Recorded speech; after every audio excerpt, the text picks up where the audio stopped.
Hey everyone, this is Dallas Floer. I'm one of the producers of Ideas of India. Today I'll be interviewing Shruti for our end-of-year episode. We'll look back at key themes and top episodes from the past year, address your listener questions, and look forward to what's in store for Shruti and the show in 2026. On behalf of Shruti, myself, and the entire Ideas of India team, thank you for listening to the podcast this year, and we're very excited to bring you more episodes in the new year.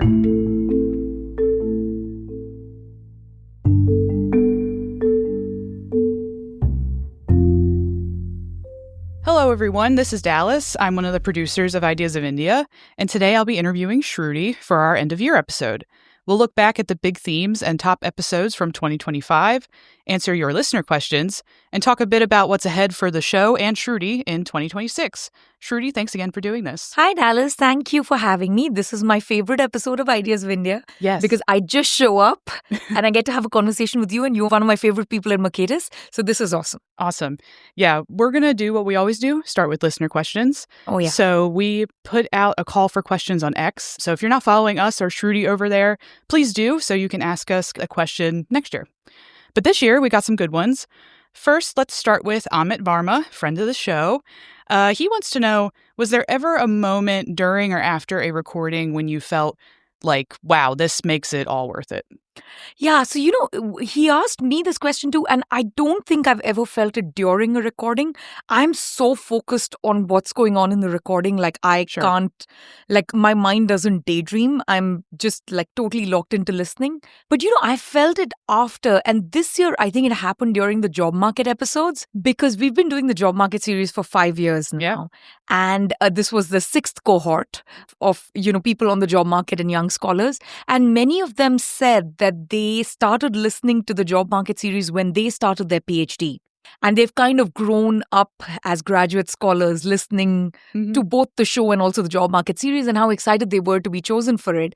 And that felt like a really special moment. Like, I always think that I'm on this wild ride and I'm going on this crazy journey with all these scholars. Yeah. And the idea that there are other people who feel like they've gone on this journey with me and they've also grown and they've also learned so much, it was really cool. So that was, I guess, this year, that was one of the moments when I felt like, wow, this was really worth it. But it happened before we started recording. Right. Because I usually chat with the, speaker for a few minutes before we hit record. And that's when it happened. Yeah, I think it was Karthik was the first one this year. Yeah. And he, I think, explicitly said that he started listening because he was, going to get his PhD. And then he told you that, and you were like, well, you'll be the first one this year. So, and that's why, he kicked off the series. Yeah, this was Karthik Srivastava. We had 2 Karthiks this year. Yes. Mm-hmm. And I think both of them had been listening to it this entire time. But Karthik Srivastava said it. He was the first person we recorded with. He was the first one we released. It was really nice. Another lovely coincidence with Karthik and also with Asad was they were co-authors on papers with scholars who had been on the job market series last year. Oh, nice. Or the year before that. Mm-hmm. So again, like those sorts of things sometimes just make me feel like, wow, we set out to build a community of listeners and scholars, all of us going on this journey together. And I think we've, accomplished a bit of that. Yeah. So that was really cool. Totally. Next, a couple of questions from Amol Agrawal. He's a previous guest on the show. First one is, he wants to know, how does Shruti pick the young PhD scholars to feature on the podcast? And he said the diversity of speakers is stunning and staggering. And that leads to the second part of his question, which is, where does Shruti get the time to read so much? Amol is too nice. He is an incredible scholar. Actually, he has his long-running blog that I've been following, I don't even know for how many years. And I mean, he's one to say that I read a lot. He's the one who's posting daily. Right. So he's amazing. So hi, Amol. So how we pick the job market scholars is quite straightforward. So, the first few years, we just try to include as many as possible. So, 1 year if 6 people wrote in, we try to include all 6. If 1 year if 12 people wrote in, we try to include all 12. And this was basically anyone who had a complete job market paper or dissertation that they sent in that I found comprehensible because I have to be able to ask the questions. Sure. So we didn't set a very high bar. I guess the diversity is explained by the diversity of listeners or people who follow us on Twitter, because we just put a call out. Right. We don't gatekeep in any way. So I guess people think that this is a good place to have a diverse set of ideas. So I'm very grateful that they think that.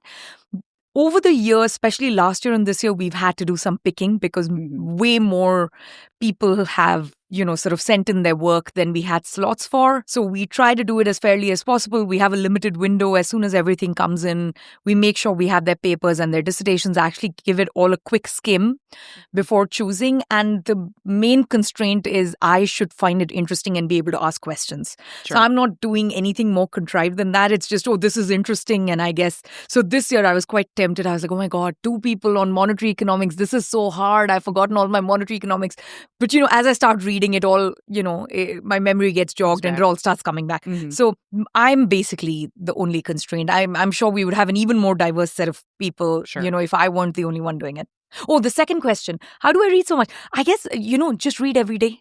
We both work with Tyler Cowen. You also produce his show. So Tyler always asks the question, what is the equivalent of musicians doing scales that you do every day in your life? So, if you're a speaker, do you speak every day and you practice? If you're a writer, do you write every day?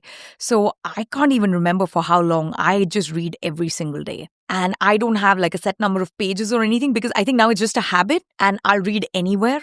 I will read anything. People don't know this about me. I also like read lots of trashy stuff. Like I will read all these airport, like spy thrillers kind of things. So I sort of read everything, but just reading every day. And the second thing is it compounds. And I think Amol knows this too, We're in the business of doing this. The more you read, the more you're able to make connections. And also all my incentives are completely anchored to reading. Right. And I always feel like I'm not reading enough because we work with Tyler and he reads in as much in a week that I read in a month. Yeah, so he's on another level. Yeah, but I'm always feeling like a slacker, like I'm always behind. Like he would have read a book and just handed it over to me saying, oh, this is great, you should read it. And 3.5 months later, I'll get to it. So, right. so I guess all my incentives are aligned with reading. Mm-hmm. Yeah, and to your point, it's just part of your routine now. You don't have to think about it really. Yeah, I don't have to think about it much. Oh, and I'm ruthless. I give up on books and terrible papers and books very quickly. Yeah. So that's the other reason I think I end up reading as much as I do because I'm quite conscious of how much time gets wasted on bad ideas. No, I think more people should do that probably. He has another question. So there is this food for thought book titled The Idea of India by Sunil Khilnani. Yeah.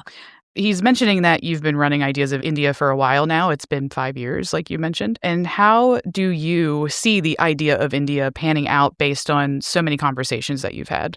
One of the reasons we called it Ideas of India as opposed to Sunil Khilnani's book, and I know Sunil and I've read that book and it was hugely influential.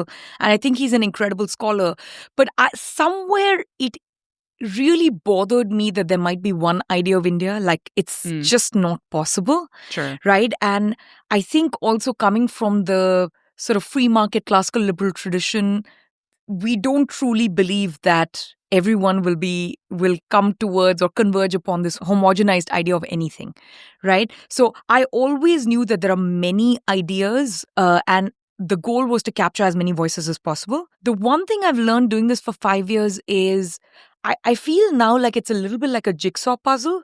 So, the literature on India was very sort of like, it was a mile wide and an inch deep when I was growing up. And now I feel like there's so much specialization. So now if you just pick the state of Bihar or the state of Odisha, there are so many scholars just working on that. Or in monetary policy, like, there's so much deep dive happening. So one thing that I think is useful is there's a lot more specialization. And second, there's a lot more regional variation, like more and more regions get captured. And the third is just different points of view. Like, we look at the same thing from the point of view of politics or culture or economics or history or other things that I'm not capturing, food, So I feel like I'm putting together a jigsaw puzzle in some way. And each additional conversation I have helps me figure out that little piece and put it in the jigsaw puzzle. So that's how I think about it. Yeah. No, I think that's a good description. Okay. All right. Pramod Bilagiri. They want to know, in your great conversation with Rajmohan Gandhi, he mentioned how MK Gandhi wanted to attend and encourage marriages between privileged and oppressed castes. These days, politicians talk about caste a lot, but I've never heard them praise such intercaste marriages. He wants to know, why is that? So hi, Pramod. Pramod's a longtime listener and always writes in. And I think he's the one person who's written every year in the audience questions. I think so, yeah. Which is awesome. So Pramod, thank you for listening so carefully and you're wonderful. I disagree with Pramod actually. Okay. So for instance, this is not quite as well known, but Yogi Adityanath, who is the chief minister of Uttar Pradesh, which is India's largest state, actually has incentives for intercaste marriages. So, there are lots of these incentives for the girl child, or, when a daughter graduates, or when a daughter gets a job, or like state support to give incentives that if your daughter finishes college, then there will be a cash transfer that's given that you can use towards her wedding or something like that. And the amount for intercaste marriage is actually higher in the Uttar Pradesh incentives and subsidies. Now, this doesn't mean I support it. I'm generally not in favor of state subsidizing weddings and the state actually interfering in the idea of personal contracts like marriages. But I do think there are state leaders. Now, maybe this is a little underappreciated because the same government is quite radically against interfaith marriages, especially interfaith marriages where they think there's been a forced conversion and things like that. So there's a dichotomy there. So it's not exactly rooted in personal liberty, the way Pramod's question is sort of hinting at. So maybe that's why the Uttar Pradesh example goes into the background or is not as well recognized. But there are leaders in India who genuinely support intercaste marriage. I think we don't need state incentives for that. We just need to, have better police and state capacity and stop beating up people when they have intercaste marriages and things like that. Yeah. His second question. So is the informal economy a permanent feature due to the nature of India's democracy? And has it merged with the shadow business of politicians? And he also says, in cities, we hear of politicians involved in real estate, water supply, garbage mafia, and even allowing footpath encroachments for a fee. Yeah. So great question. And so, what is formal and informal basically depends on how costly the rules are to follow and if the rules are just easier to avoid rather than follow. And that depends on two things. One is how terrible the rules are. And second, how rich the country is, right? So sometimes the rules are terrible, but it still makes sense not to be at the mercy of politicians, and a rich enough city where restaurants are making enough money will just end up paying the fee instead of paying the bribe, right? So I think that political economy question is yet to be answered. I think the richer the state, the more formal it'll get. And the more formal it gets, the rules start getting relaxed because then following the terrible rules really start hurting or pinching. So I think they are not going to be a permanent feature of the Indian economy. I think in 50, 60 years, we're not going to have this size of the informal economy. Having said that, there's always going to be some stuff that's illegal. In the United States, you have a lot of drugs that are illegal, that are completely part of the shadow economy or the informal economy. You have a huge secondhand market for guns and, all the things that basically are part of the war on drugs, war on crime, that kind of thing. So I don't think we can ever escape an informal or a shadow economy. It just depends on the size of it. I don't think we'll have this size of it for a very long time in India. Yeah. Well, that's hopeful. Yeah. I'm hopeful. All right. Next question is from Aditya. They want to know, how do you assess China's market socialism with large investments in state capacities and strategic sectors under direct state control? Provincial governments increasingly own more shares of SOEs and are nodes of effective redistribution. Why is market socialism not the way ahead? So I don't think China is very market socialist, actually. So, they rely on pricing. So China has a market pricing system within its own economy, and it also has globally competitive prices in which Chinese exports actually do compete and compete very well. So I wouldn't categorize the Chinese economy as market socialist of the old time. I do think that Aditya has a point, and there's a lot of state intervention, especially in state-owned enterprises, and the Chinese government, both at the, sort of the central level and also at the provincial level, have major investments in state-owned enterprises. But frankly, I wouldn't call them a success. I don't know how many of those are doing well. And the question economists always ask is relative to what? So, relative to other Chinese firms which are not state-owned, and also compared to other countries that have state-owned firms. But I don't think they're doing as well as Chinese firms that are not state-owned. So even if you look at something like AI, right? Like recently, everyone said there was the DeepSeek moment and the Manus moment and things like that. Those were not state-owned enterprises, right? They were like a tiny group of finance geeks who got together and said, I think we need to invest in this, and managed to hire some great talent and, jigged a very low-cost way of modeling an LLM. that was not at all state-owned. So a lot of the successes we hear from China don't end up being state-owned. Having said that, there's a huge impact of the state. I think where the state industrial policy is most felt is how they subsidize some of their exporters. And that's where their export competitiveness gets, even more sort of accentuated by the state interference. But it's also like, state can put Jack Ma in exile or whatever it is that they did to him. Right. So it can go either way. But I certainly don't think of the Chinese model as either market socialist, nor do I think of its state-owned enterprise as successes. Okay.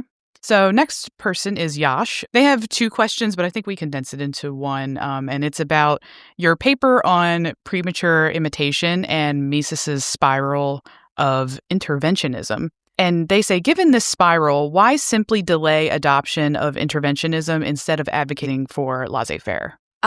So this is a good question. So, I have a paper on Mises's interventionism as applied to India's agriculture.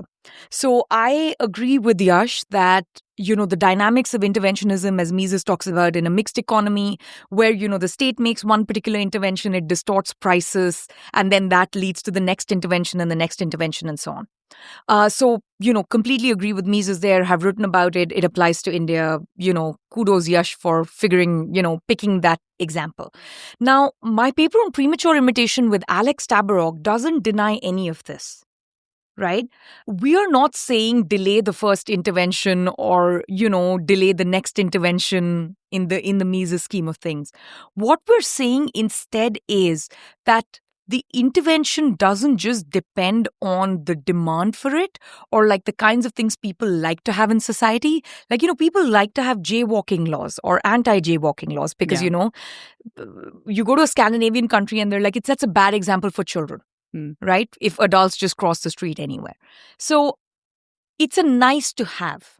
But what Alex and I are trying to say is the nice to have is only nice to have at a particular level of GDP per capita and also state capacity. Mm-hmm. And if you're going to have all these nice to have terrible interventions, even if they don't lead to the spiral that Mises is talking about, just having that intervention, it's going to impinge on state capacity and it's going to create arbitrariness and it's going to stress or load a system that can't even handle like clean water and picking up the garbage. So let's not do that. So I don't think what we're talking about and what Mises is talking about necessarily incompatible, but I know what Yash means that, we talk about let's have presumptive laissez-faire and get to a point in the development cycle of India where India can then get to those other laws. But that doesn't mean I think India should get to those other laws. Yeah. It just means wait before you evaluate all these nice to have laws on maternity and jaywalking and all the Scandinavian cute to have laws. Sure. Yeah. And Yash also says, given Mises's critique of interventionism, in their opinion, the only proper role of a voluntarily funded government is to defend people and their private property against acts of violence, threats of violence, and fraud by others, including the government. And he wants to know your thoughts. Well, I do believe in a very limited government, so I don't think we disagree on that. But everything has to be contextual. We need to think about what the status quo is, Yash. So if the status quo is that in India we already have this massive redistributive state, then we can't press a reset button and say, I'm going to go back to a night watchman state of the 16th century England or 18th century England and then just reboot, right? Such a reboot system doesn't exist. So now the question is, what are the moves available to us as policymakers and which are the moves we make first to roll back such an extensive welfare state? And I think this is where a lot of the work on public choice economics that George Mason is famous for, or some of the stuff I've written about with Alex Tabarrok, this is where that stuff comes in, which is, hey, can we start picking and choosing each time we're at the fork in the road on which path we take in the future and also how we roll back some of the excesses of the past? Sure. Yeah. Okay, well, we have one question left. This is from an anonymous person, and you can answer this however you like. I'm just kind of genuinely curious now that I've seen it. Why doesn't Shruti like meeting Indian VCs? And I'm assuming that's venture capitalists. Yeah. So this is probably coming from my recent trip to Bangalore. Yeah. This comes, you know about the Emerging Ventures program, which has been extraordinarily successful. We have more than 1,300 winners across the world. I do the India part of the program. Rashid does Africa and the Caribbean, and Tyler does the rest of the world. And the India sort of grants portfolio alone is about 350 winners. Mm-hmm. So it's really expanded. Now in India, it just so happens that a lot of them were for-profits and a lot of them were like sort of deep tech, space tech. We got in very early. Some of them were teenagers or college dropouts when they started, and we seeded the very early prototype of the idea. And now these guys have gone on to do really well. So what I find now is there's a lot of curiosity amongst venture capitalists in India about, hey, what is emergent ventures? Mm-hmm. And why are so many of the good ones coming to us coming from this weird program called Emergent Ventures? Yeah. And they all know Tyler. Tyler's very well known. I'm less known. I'm certainly not known in VC circles. So I think there's a lot more curiosity about me and people just want to meet. Mostly just lack of time. So, when I'm in India, we have a huge policy docket. There are lots of policy people I'm trying to meet. So I have a day job, which is that of an economist. Emergent Ventures is a side hustle. Mm-hmm. So I don't always have time to meet them. But the other reason is I've had some very strange calls with VCs, and this is not just Indian VCs, and no one in particular. They want to know what's our secret sauce of picking winners. Right. And when I try to tell them that there is no secret sauce, like I just believe what they're telling me and I think they can do it. Yeah. They think I'm lying to them. So they immediately sort of like look at me with suspicion, like surely Shruti has some secret sauce that Tyler has told her. Mm-hmm. Like there's a secret recipe to this and she's just not sharing it with us. Yeah. So I've had like some strange conversations where I'm like, yeah, but just believe them when they say they can build a rocket, you know? They built one already. I funded the prototype. So I have some weird conversations like that. The other thing is, Indian VCs in particular, if there's a criticism I have for them, it is that they're kind of run by quants.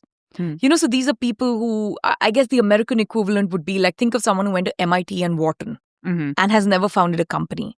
Okay. And, but is clearly super smart. Right. And, can crunch numbers, can see patterns, can make phenomenal PowerPoint decks and talk to people and learn deeply about niche areas. But these are the people who are running Indian VCs and they're not very founder driven. And I feel like they don't truly understand the founder problems, especially very early stage, because these things can't be crunched into numbers. I'm also a good enough economist to know that you can make numbers say anything you want them to say. Sure. I can give you 16 projections for every EV winner, which may or may not be plausible under certain assumptions. So I'm always like maybe a little bit more instinct, a little bit less data and scientism and pretense of we know what we're doing. None of us know what we're doing. I certainly don't know what I'm doing, or not all the EV winners know what they're doing.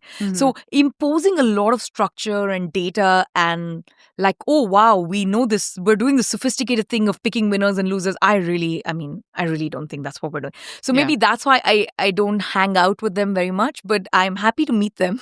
Sure. If they want to meet me. Yeah. And some of them are fantastic. I mean, VCs are some of the smartest people I've met. I'm sure India is no different.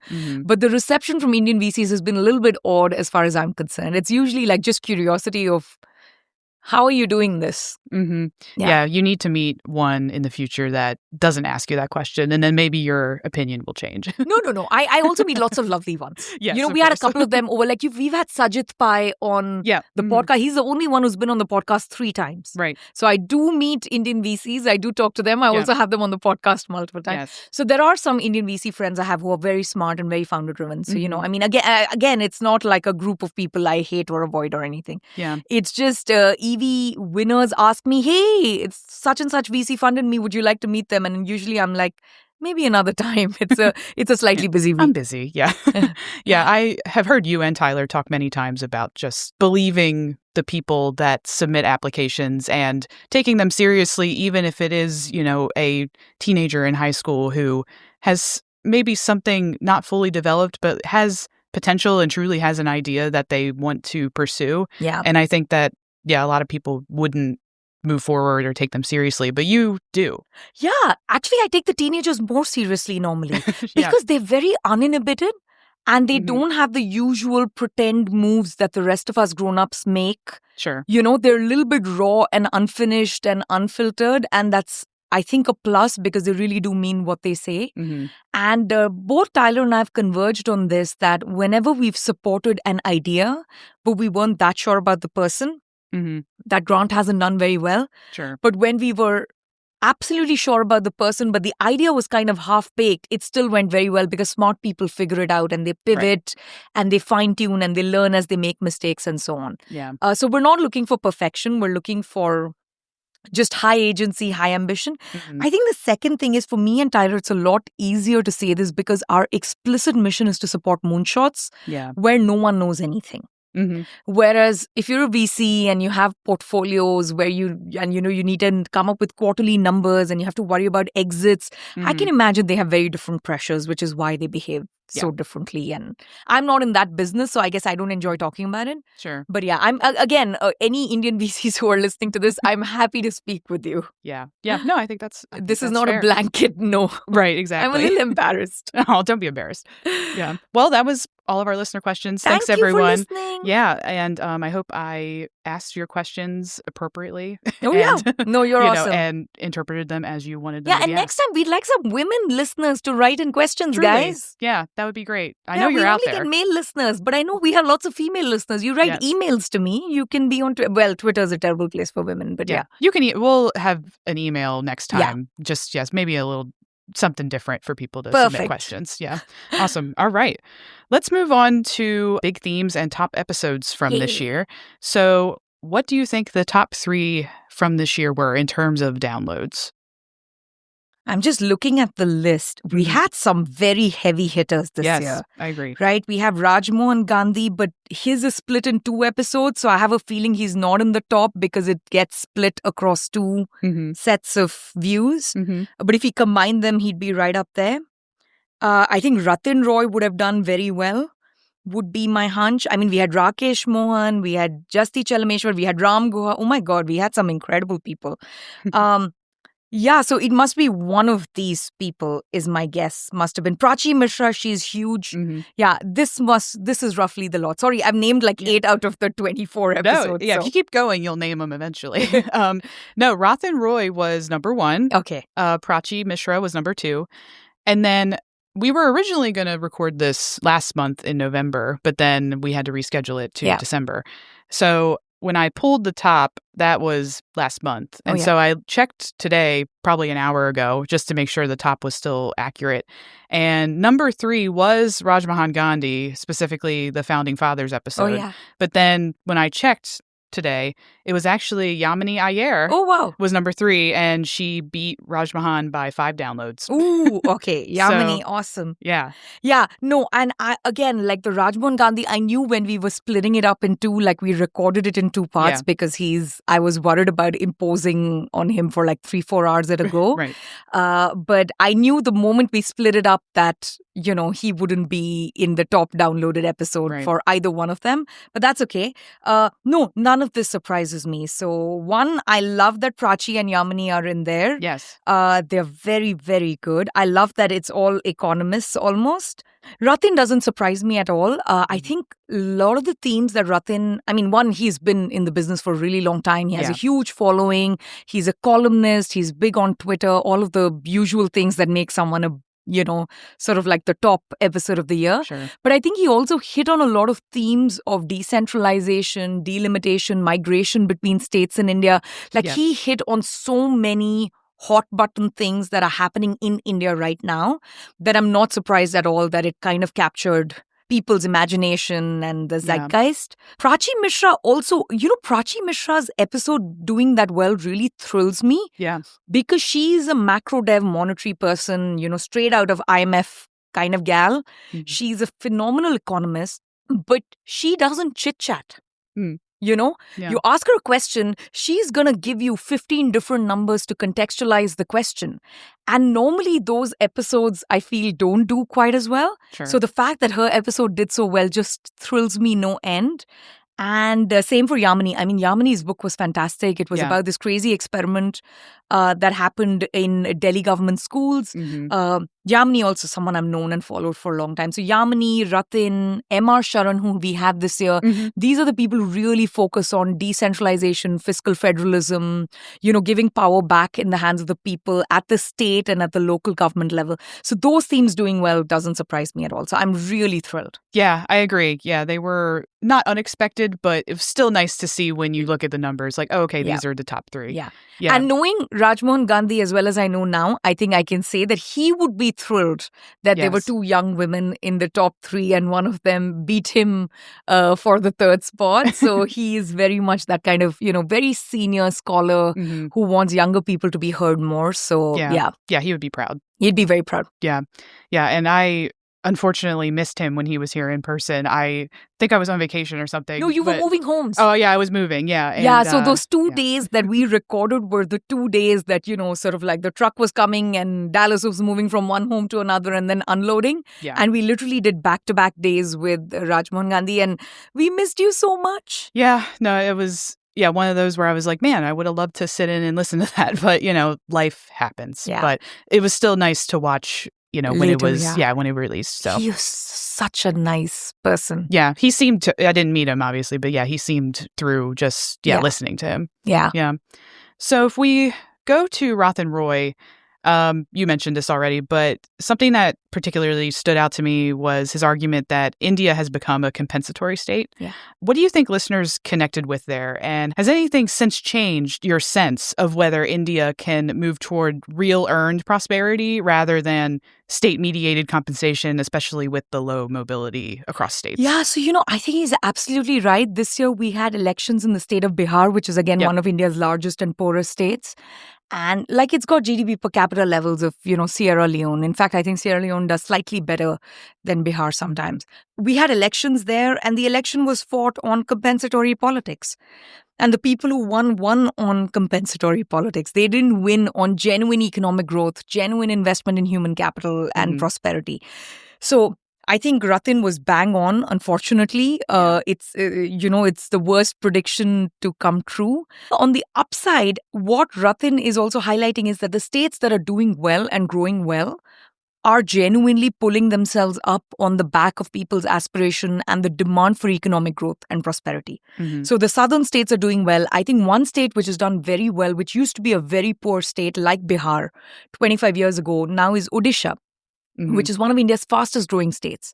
And it's done that by industrializing, by increasing, the share of manufacturing in its overall state GDP, increasing the share of, females employed in the labor force and so on. So Odisha has done really well. So, so the good news and bad news is Ratin is absolutely right. And also that we can see that the states that don't do that quite as much and the states that do focus on economic growth and getting investment and getting labor and employment going are doing so much better than the states that are not. So actually the report card is crystal clear. Yeah.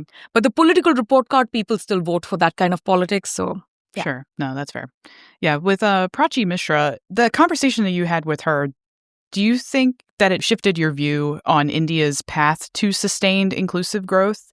And I think some of the biggest constraints that came up were regional inequality, jobs challenge, or is it something totally different? No, actually, I think one of the loveliest things that Prachi is able to do is just give you such hard and good data on very granular questions. So, maybe some of this came up in the podcast, but recently I was also talking to her off the podcast at some place that we met at our conference about the state of Bihar, which is where she's from. And she also talked about it on the podcast.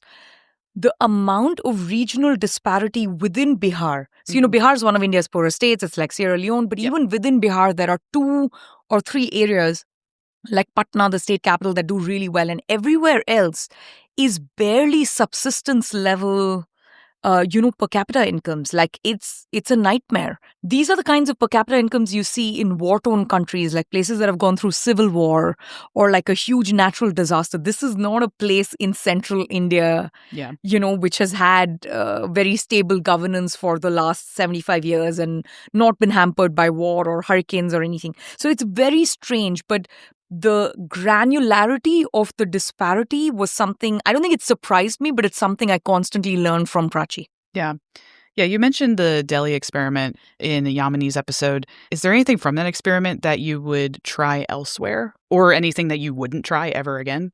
I think the main learning from me from that episode is give power back in the hands of the parents and the students and the teachers. So Yeah. I think that's an experiment I would conduct anywhere, Sure. right? Mhm. Now, we live in the United States. If Yeah. we give power back in the hands of parents, now sometimes it's going to change curriculum, right? Sometimes it's going to look like more school prayer being introduced, Right. in the morning. Or it's going to be a lot of controversy over restrooms and labeling restrooms and, who gets to use, male, female, trans restrooms. Right. Sometimes it's going to look like we need to make bigger investments in reading and writing. I think Mississippi is a state that's like really caught up in the United States Sure. compared to all the other states and compared to how far behind it used to be. Right. So it's going to look different in different states. But I guess the lesson for me is give power back in the hands of parents and very good things will happen. And it's not going to be uniform. And the politics of it might be ugly sometimes and stuff that you don't always agree with. But you still need to do that for the best learning outcomes in a particular, area. Yeah, you and Yamini, when you broke it down, I think it made sense, like, to at least try that again. I don't know how you do that. I don't know if you have thoughts on that, just like how you would even start something like that. It's hard because we're so polarized right now. Mm-hmm. And everything is maybe there were always things that were polarized maybe on other dimensions. But right now we're so polarized just on partisan politics, like red team, blue team. It seems like an impossible thing.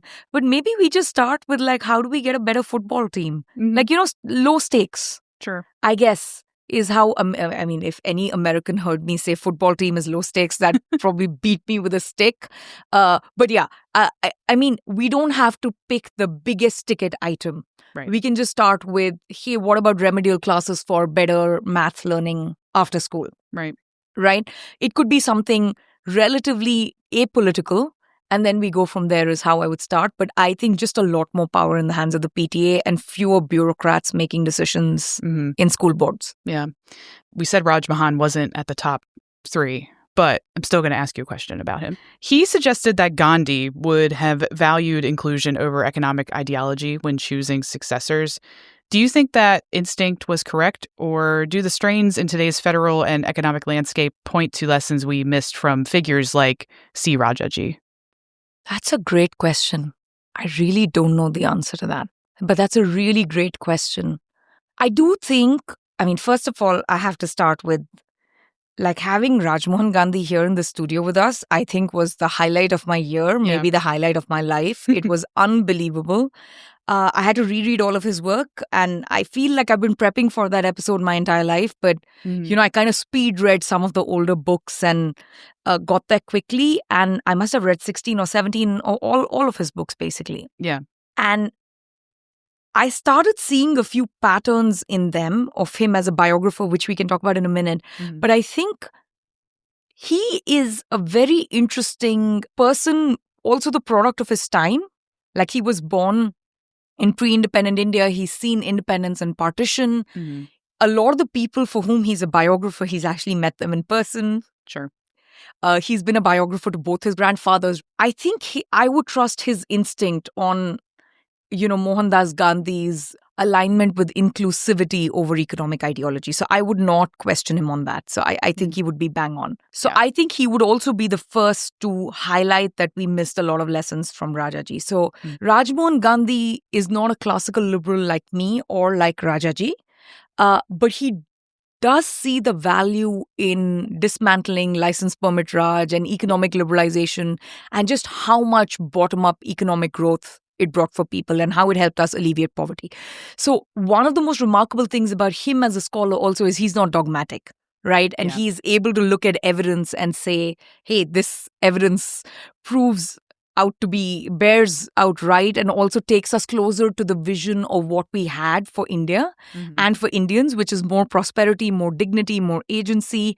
And all of that has to come on the backs of getting out of survival mode and actually getting into some kind of, we have basic living standards and from there we go on to be whoever we wish to be. So yeah, I think on both those things, Rajmohan Gandhi would agree with you, and I think I would agree with him. Yeah. On both how he thinks about what M.K. Gandhi would have done and what Rajaji would have done, yeah. Mm-hmm. Yeah. But it's hard to say. Sure. Yeah, that was maybe a heavy-weighted question, but... No, I think it's the kind of question I would have asked him, and it's hard. Yeah, no, it's true. There was one episode in particular that it didn't make the top, but it was being talked about on Twitter quite a bit, and I would notice it when I would go and check, the mentions. The one with Chitrakshi Jain and Prashant Reddy T. Oh, yeah. That one had chatter for like months after it released. So, what do you think made the dysfunction feel so startling in that episode, even to close observers? And has your view shifted on whether awareness is enough to drive reform or whether the system's incentives trap is keeping us in the status quo? Yeah, that episode was so much fun. Mm-hmm. So I'll tell you what I get when I get the listener feedback. They love when I get outraged. I don't know why. And a lot of the stuff that Chitrakshi and Prashant were talking about was outrageous. Like, judges at, district level courts should not be treated the way that they are treated. The system has terrible incentives. It's almost like there's this crazy caste system from colonial times, which is still, overwhelming in our judicial system. So I think a lot of the dysfunction is well known. There's a lovely TV show on Netflix. It's called Mamla Legal Hai. It's Hindi, but it can be subtitled and it's hilarious. Okay. If you ever want to watch like a funny Indian show which is full of craziness. Yeah. And that talks a lot about, some of these broken incentives, or at least it makes it vivid. So I think some of these pathologies were well known, but the reasons were not well known. So kudos to them for putting it in a book. The book is also very readable and it's doing really well. I saw it at airports when I was recently in India. So, That's I was great. so happy that it was doing well. So maybe that's also part of the reason for the chatter. But I don't think this can just get fixed by more information. I think we need to have like some serious law commissions, judicial commissions. We need to relook at how we hire, promote, fire, district level judges, first class judges, magistrates. We need to actually create a more incentive compatible system that's not, people right at the top like acting like they're puppet masters and pulling strings. So I think that's definitely true. But the overall idea of their book was, so simple, but so important. And for most people in India, the district court is the first layer of the judiciary that they interact with. And it's pretty appalling. Sure. Right? Yeah. So anyone who's had experience, even a little bit, like, most people in elite circles end up experiencing this when if their parents die intestate or, they have to get their estate through probate or something like that, right? That's usually when my elite friends of my age group, interact with this system and they are like, wow, this was such a nightmare. And that's when we wake up to that reality. So I think there are also lots of people who have engaged with the system. They couldn't just catapult into the Supreme Court and they realize how bad it is. Yeah. It was a very fun episode. It was, yeah. Their work is important. Yeah. Yeah. All right. Let's move on to our final segment where we'll talk about some personal moments from this year and then also look forward into 2026. So, awesome. Which conversation genuinely surprised you or changed your thinking this year? And was there any moment where maybe you were delighted by an answer or maybe, again, you had a strong reaction? Oh, yeah. So you said surprised, delighted, and learned something or changed my mind, right? Yes. Okay. So I have different answers for all of them. Okay. So I was very delighted by Rajmohan Gandhi when he would describe details of like, the lengths he went to meet the women in Khan Abdul Ghaffar Khan's life. Yeah. Or like Patel's wife, just even trying to figure out a basic sketch of her.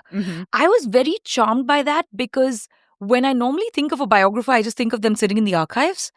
And he he knew these people, but he also treated them as real people. And some were his family members.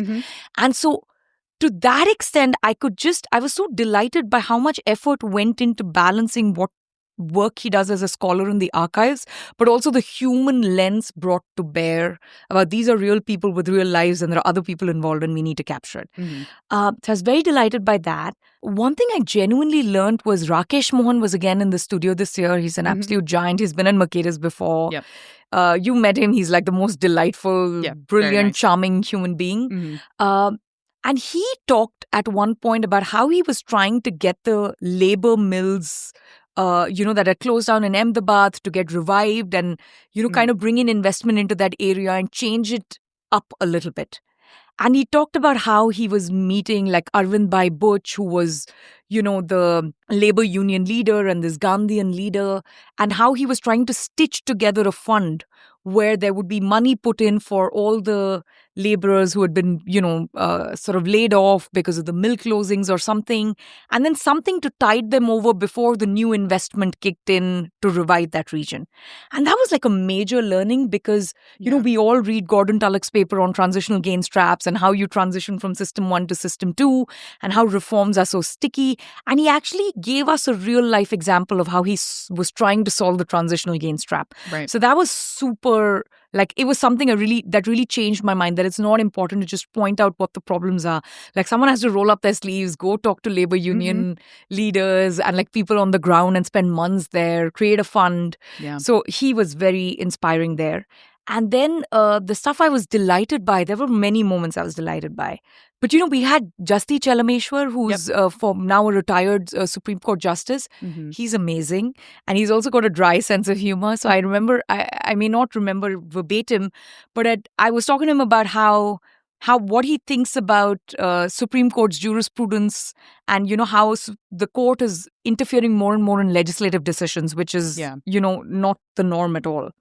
And I was asking him to comment on this change in Supreme Court's jurisprudence. And he said, Shruti, what jurisprudence are you talking about? There is no jurisprudence. And I don't remember exactly what he said, but it hinted to, we don't have this clear, there's no meeting of minds and developing a strong body or jurisprudence as you would imagine this elevated court to be doing. They're just making stuff up as they go along. Mm-hmm. And it was surprising and delightful and scary and all of it at the same time.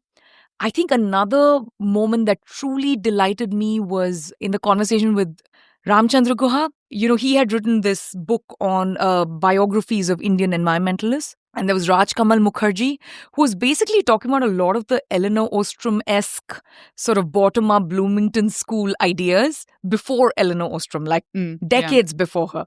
So I remember asking him about, doesn't he seem like Eleanor Ostrom before Eleanor Ostrom? And he's like, that's exactly right. So that was another happy, delightful moment where I was like, oh, these ideas have been around and we just need people to rediscover them at different points. But there was a history of this kind of thought in India and we just lost it and now we're finding it again. So yeah, these were some of the delightful things. Sorry, so you asked me for something that changed my mind, something that surprised me? Yes. And stuff that delighted me? I think I covered all of them, right? I think so. Awesome. Yeah. Yeah, I can keep going otherwise. You have to stop me, Dallas. No, that was awesome. Yeah. So this year we recorded over 20 episodes spanning economics, law, history, music, technology. We could go on. What major topics or perspectives were not present this year that you would hope that you would want to talk about next year?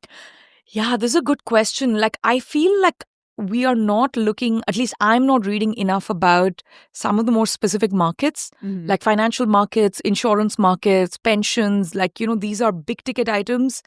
They are very specific, highly specialized. They have their own regulatory boards. I guess I've just been lazy. I just need to sit down, do some reading. And I don't know if you've been lazy. Figure out. No, but what I mean is it takes some effort to deep dive into an area that I haven't studied recently or haven't studied ever. Mm-hmm. So in that sense, I've been a little bit lazy, but I do want to learn a lot more about insurance markets, health insurance, all kinds of insurance actually, about pension reform, about India's financial regulators. They've been in the news a lot. Things like that, definitely. I think more on food. Mm-hmm. We've only done a couple of episodes on food, so I think I would like to do more on food. Yeah. So if there are people writing about food, please come back. And then I feel like I haven't read enough about India's northeastern regions. These are India's hilly states which sort of border with Nepal, Bhutan, China, Bangladesh, and Myanmar. Right? So that's kind of the northeastern edge of India. There are 7 states, 8 if you include Sikkim. These are just places I haven't visited in a while. I don't know enough about them. Yeah. So I'm looking for book recommendations to read more on them. So I'm hoping, I typically invite guests based on what I'm reading. Right. So I'm hoping to read more about these themes in the next year. So I'm hoping more of these people appear on the podcast if they're happy to come. But yeah, that's my list. Do you have requests, Alice? Are there things you'd like to learn more about? I don't want to be like a broken record, but I think just more AI would be interesting. Specifically from an India lens, I think is, different than what we are typically getting. Yeah. We know the AI gurus in India. I can ask them to come on the podcast. Yeah, and then just other I guess frivolous things like food, music. That's the stuff I always like. Stuff that's kind of outside of the It's not frivolous. Economics. It's the bread main and butter. thing. Yeah, no, it's true. It's everything. Yeah. No, I agree with you. The music episodes have enormous fun. Food, even travel actually. Maybe we'll do a couple of people who travel Paul Salopek. Yes. Mm-hmm. I will take credit. I introduced him to Tyler. Wow, look at that. But more stuff like that would be super interesting. Yeah. So we will try to include that, Dallas. Okay, awesome. Yeah, and to anyone listening, if you have suggestions, you're always welcome to send them our way and we'll take a look at them. Yeah, and if you are publishers or book writers, please send the books. I read all the stuff that comes my way. I try to include everyone. Yeah. So Job Market Series, we do it every year, as everyone knows. It focuses on early career scholars, focusing on research in India. What gives you hope or concern about the next generation studying India? I mean, the hope is, one, they're just so bright. Mm-hmm. They're amazing. Yeah. I love reading the stuff of younger scholars. The way they look at problems and the way they choose problems is so much about their lived experience in India, which is very different from my lived experience in India. Because at this point, some of us are like 15 years apart, right? Right. Mm-hmm. So what gives me hope is just them. They're very, very good. They're very brilliant. The other thing that gives me hope is just how specialized they are. We need this kind of deep lens in monetary economics or in development economics or in trade or whatever it is that we're looking at. So I love that. I love the new techniques. I have to learn a lot more about AI because they're using AI tools, or I have to learn about RCTs because they're using RCTs. Mm-hmm. So those are the sorts of things that typically give me hope. It also gives me hope that, well, I don't know if this is hopeful or concerning, but when they say we've grown up listening to you, or, you were part of our journey in graduate school, it's a little bit scary. But it's also like, oh, wow, like we're all in this together. So they're very generous. They're very much part of a broader network of scholars. So those things give me hope. What concerns me is honestly the academic job market's just not been doing well. It's dried up in the US to a large extent. The Indian academic job market is also not doing as well because, in different state universities, there are different constraints. Some people think there's a lot of government interference. There's a lot of issues with academic free speech. But also just, we're not hiring in the numbers that we were hiring. And young scholars need to get incubated for an 8-10-year period, and I hope all of them get incubated, and we'll certainly support them in any way we can in and outside the podcast. But I guess that's the concern, that I hope they all make it in the fields that they want to make it in. Right. Yeah, and relatedly to that, how would you characterize the intellectual mood around India, especially this past year? Oh, wow. This is a great question. So, I mean, it started out with India being very nervous with the Trump tariffs and the crazy. And this is not just India, this is everyone, right? But with India, there was an added layer of drama, let's say, because India is an ally, it's part of the Quad, but Trump literally went on a war singling India out, saying that there are unfair trade practices, which was kind of bizarre, and then made all kinds of concessions to China. And then, India had to do this weird pivot, and I was very worried that India will pivot on liberalization because, the Trump administration made a boo-boo when it came to India and Russia and their trade. But luckily, India kind of found its feet. One, I think it dealt with the questions really well, started streamlining its tariffs and its tax system. So there were some big reforms there. And then it announced labor law reforms more recently. This is stuff that Kadamri and I have worked on, like so many of us in our community have worked on. So India's, I think, started figuring out that no matter what happens outside in the world, it needs to get its house in order. Sure. So pivoting a little bit to you. So last year, one of your goals was to hang out with more animals. Did you do that? I can't believe you remember that. Yeah. Did you do that this year? Did you accomplish it? Yes. Okay. So, now we're really going to talk about the funnest parts of my year. I did do that. So last year, it started with, we had Emergent Ventures in Kochi. I think we spoke after that, right? I think so, So I hung out with elephants in Kerala. Yeah, you showed me the pictures too, which were incredible. Which is fun. Yeah. And then I went to Masai Mara this year, which has been like on the bucket list since I was 8 years old, I think. Yeah. Like just, I've, you know this about me. I love animals. I don't go to zoos. I don't use leather. Like, I'm one of those people. Yeah. But for me, to truly be with animals doesn't mean going to a zoo. It means hanging with them where they are the ones that are free and we are behind bars in a Jeep or something. And it finally happened this year. It was incredible. It was the greatest experience of my life. Like, it's probably top 3 greatest travel experiences, like up there with like Sistine Chapel or like walking on a glacier or something like that, like really, really up there. And I must have met hundreds of elephants. Yeah. I have some great pictures also thanks to you because you were telling me how to get the camera and use the camera and like, all the... Yeah, we briefed. Yeah, you before. briefed me. I was like, I've never been happier about Mercatus having such a great podcast team. And Dallas is a fabulous photographer. In fact, we use Dallas for like photographs when we do internal events and stuff like that. She takes everyone's headshots. Different kind of animal, but like Dallas is an awesome photographer. Yeah, Sam helps with that as well. So, I got lots of tips from you. And it was just, I can't explain it. I mean, I hung out with giraffes. Yeah. I have hung out with so many elephants and I have more baby elephant pictures than any normal person should have. Lions, the only animal I couldn't catch of the big 5 is the rhino, which basically just means I have to go back. Sure. And I will. And then we had emergent ventures in Ghana this year. And so I was in Ghana for EV, but before that we went to one of the national parks in Ghana. I hung out with elephants there. Tyler and I were looking at this elephant and we had seen the same elephant the previous day. And I was like, is this Tumi or... I think that was the name. And Tyler's like, you know the elephants by their name and you can recognize them. It's very important to me. I was like, of course I can. Human beings I might forget, but elephants I remember. So I did spend more time with elephants and other wild animals. I started learning how to ride horses this year, which, dear listeners, don't start when you're 41 years old. It hurts everywhere, but it's been a joy. So I spend a lot of time hanging out with horses. Once a week, I try to get a riding lesson in if I'm not traveling. And I love horses. I mean, horses are like just meditative and peaceful. My husband makes fun of me that I look happier after cleaning out a stable and grooming a horse than I've ever looked with any human being. Yeah. So it's a bit funny. And when we were in Bangalore for the week of conferences, I went riding 3-4 times a week that year, because I have an excellent riding school nearby. So I spent lots of time with animals. So yay. Yeah. Horses are majestic. So, I know. Yeah. And you said you want to start learning how to ride too. Yeah, I did horseback riding. God, it was maybe over 10 years ago at this point, and I really loved it. And I just never did it again. Not for any reason, but yeah, it's one of those things that I think I think it would bring me great joy as well. Yeah. So I'd like to Let's do try it. We should again. do a lesson together. We'll figure something out. Or maybe we'll just go trail riding when the frost eases up. It's freezing here in Virginia. But maybe we'll do that. They have those trail rides in Shenandoah Park. Yes. I think they're for couples and for engagement pictures. But you and I could do it. Yeah, we can go. Yeah. Yeah. Right? Just, that would 2 be friends, fun. horseback riding. 2 friends married to other people. Right, exactly. Cool. All right. Well, what is next for you in 2026? So this is something super exciting that, this has been in the works and our colleagues at Mercatus have been working on this. So we've launched a new fellowship called the 1991 Fellowship. So just some background on this for you, Dallas.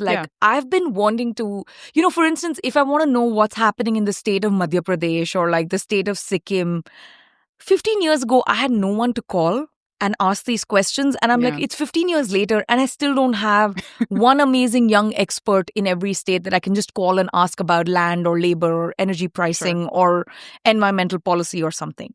And I think I just figured that if we have to make this happen, we just have to do it ourselves, which is, again, a very Mercatus sort of ethos. Like, if it needs to be done, just do it. And we are very good at spotting talent and at fellowships. We have more than 600 fellows across different fellowships, which are academic, starting from high school to college to university. You can find all those details on the Mercatus website, and the deadlines are coming up soon. So if anyone's listening and wants to apply to those are great. But we didn't have anything specific to India and we didn't have anything specific to policy. But in all these other fellowships, we saw lots of Indian talent and Indian origin talent applying. So the goal for this fellowship, and it's a big experiment for Mercatus, is to have these fellows based in India. They will be working at the state level, like they'll pick a state and a set of policies in a given state and they'll just work on that. And we'll just incubate them. So the idea is not for marketers to tell them what they should work on. It's always just pick the right talent and support them in a way that they can figure out what they want to work on. And we're going to put a call out for applications in a couple of weeks. You'll hear about it on this podcast. Yep. And on X and all the other social media channels. So if you know people who are young, smart, who want to work in India on Indian policy, especially at the state level, please, ask them to apply. And the goal is very much to look for the next generation of policy thinkers, doers, leaders who are young and who need support and incubation to get started, which is not easily forthcoming at the state level always. Yeah. Well, it's very exciting. Yeah. I'm excited for it to launch. So, I'm excited for them to meet you. I would love for them. I mean, the way we have the emerging scholars do all the workshops with you and Sam on like how to communicate. I think Marketis is awesome at setting up communication platforms, whether it's MRU, whether it's all the podcasts that you guys do. So I'm excited for them to meet you too. So hopefully at one of our meetups, you can meet them. And I have to finally get you to India. Yes, one day. Yeah. One day. And not in December. I know December is the worst month for you. So we'll do something in India, not in December, and we will drag you to the other end of the world. That would be great. Yeah. Trying to, balance just, end of year stuff, the hectic podcast schedule, and then, going to India. This is a good place for me to ask you.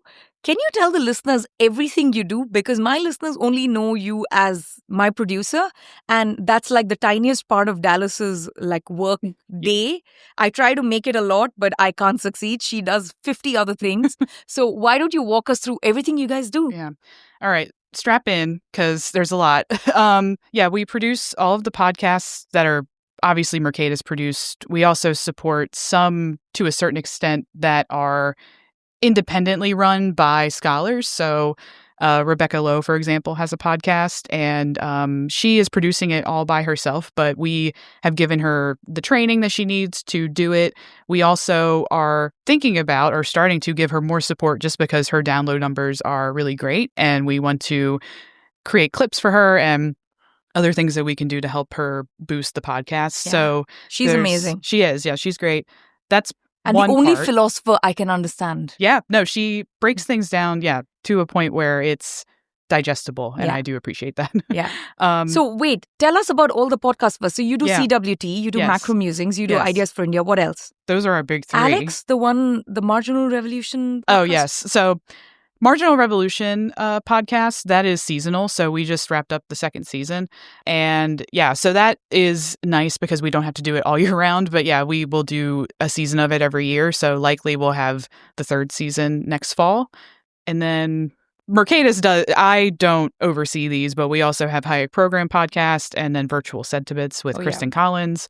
And then I think the biggest thing that's just like coming up is, more scholars want to do stuff on their Substack, which is either short form video or it's, their own podcast or something with, visual media. So we're supporting Henry Oliver in that way. Ravana. Yeah, but say Ravana. Amazing. Yeah. Jack Salmon. Yes. Yeah.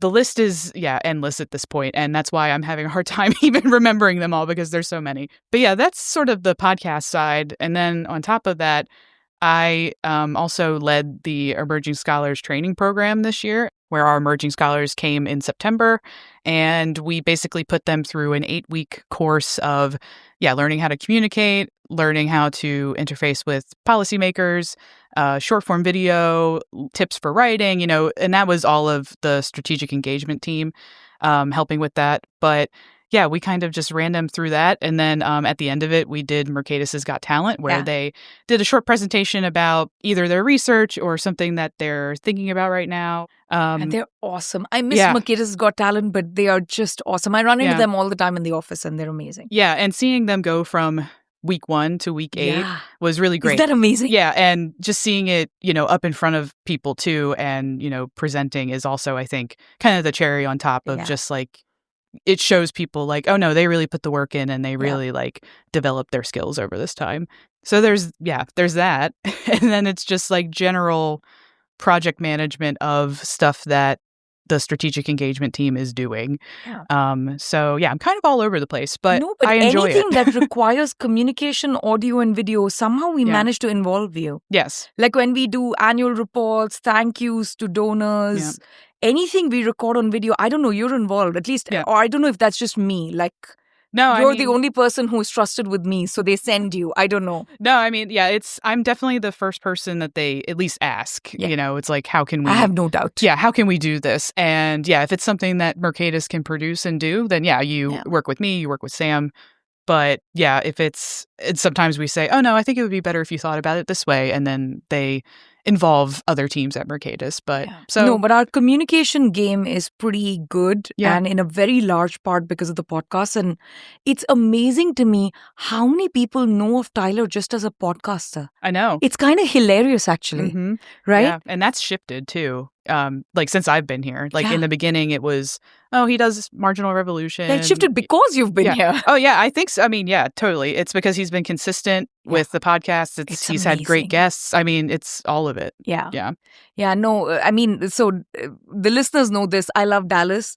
Dallas makes my life incredibly easy. I realized recently, I hardly talk about you. Really? Yeah, because I don't have to think about anything when it comes to you. I feel like I just send emails and land troubles in your inbox and then I forget about them. Right. Because it's like, oh, Dallas will take care of this. Yeah. So I apologize if I'm abusing all my privileges.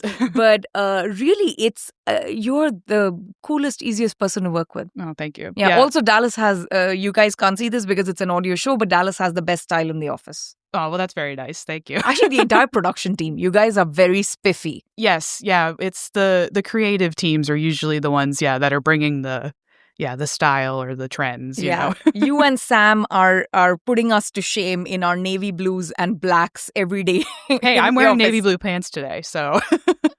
I'm in all black. Hey, all black is a classic, so. Yeah. But thank you so much, Dallas, for doing this. And you have a huge team supporting you. Yes. So I will list everyone who has helped. I want to thank the entire team. That's our producers, copy editors, audio editors, marketing folks.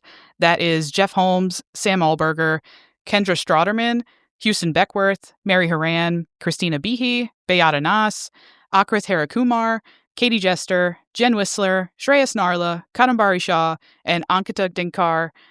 Everyone else in Mercatus and beyond who has, helped in small ways as well. Can't thank you enough. And Shruti, thanks again for doing this. Thank you, Dallas. And the one person I have to thank is Dallas. And also, she already mentioned Sam, but they're the two people I typically work with the most when it comes to doing the podcast. But everyone else on the team, the India team members who are mentioned here all send recommendations and, send me links when I'm frantically checking out the transcript in the end and stuff like that. But every single person who works on this is just amazing. And we're able to put out a pretty high quality thing out there.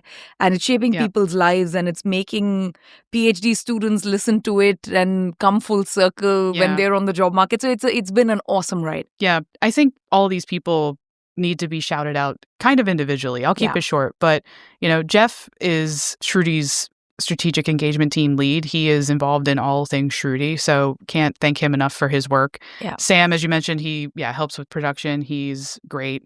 Kendra, she has started this year at Mercatus, and she wasn't supposed to do production things, but she volunteered to help, and so she has helped with recordings and creating clips, and so she's awesome. Yeah, can't thank her Also, enough. another person with fabulous style. Kendra, shout out to you. Yes, good job, Kendra. Houston, he edits all of the episodes. And is also David's son. Yes, yeah. So we have some intergenerational, we're putting the kids to work. Passing the torch. Mary Haran helps with some of our copy editing for the transcripts. Christina and Beata manage most of them, so can't thank them enough. Akrith was actually our intern this past year. He's gone now, but he worked on a lot of the... He might come back. Yeah. To do some stuff for the India program, actually. Oh, awesome. Yeah, he's amazing. Yeah, he helped with some of the transcripts this past fall, so he was great to work with. Katie Jester, she does our socials, so anytime we're on social media, that is Katie behind the screen. Awesome. She's great. Jen Whistler, she's also helping with emails and just other general marketing things. So Jen is also like you. All the women that you hear about on this list are the most organized people in the world. Yes. And they literally could hold the world up together. I think so, but I don't know if we want to. But we definitely could. But you, Katie, Jen, Christina, Beata, you guys are just unbelievable. It's unreal. Thank you. Yeah. And then, Shreyas helps helps with every single episode, behind the scenes with the transcript and getting things scheduled. So can't thank him enough. Him and Kadambari are actually starting some really exciting projects that I won't spoil too much, but I'm working with them on those, and I'm excited to see where those go. Yeah. And then Ankita, I don't work with her too much closely, but I know you guys work with her all the time. Yeah. And she so helps everyone out. on the India team, so just in terms of I do all the prep myself because I have no other way of figuring out how to delegate the prep. But what they are amazing at is just sending me new things to read, new voices. Right. Hey, this book has come out. Have you read this? So they kind of flood me with new information. So they're kind of my eyes and ears out there. They're amazing. And also with the transcript, right? So the transcript is a labor of love, and it's in so many classrooms now. Recently, I heard this. Rohit Chandra, who we must have actually. I should invite him. We met him at the conference, and he gave an amazing talk. And he said, "Oh, I use your transcript on XYZ episode in my classroom." Oh, and awesome. it was so. This is at IIT Delhi. I mean, our transcripts are now making it to very interesting places. So I'm just so happy that this is happening to us. So the transcripts are a huge labor of love. Yeah. So all the links, all the tiny details, all the ridiculous Indian pronunciations, they come in last minute and they help troubleshoot and clean it up. But big thanks to you, Dallas, for managing all of this and 50 other things. You are undoubtedly one of my favorite people in general and to work with. And this was another awesome year. Thanks, Shruti. Yeah, I'm excited for next year. And me too. And for the 1991 fellowship and everything you do. Yeah. No, excited to keep doing this. Ideas of India is produced by the Mercatus Center at George Mason University. If you enjoy this podcast, please subscribe on Apple Podcasts, Spotify, or your favorite podcast app. Help us grow by giving us a rating and leaving a review. Follow us on Twitter at @SRajagopalan and at Ideas of India. Also check out our initiative commemorating 30 years of India's market reforms at the 1991project.com.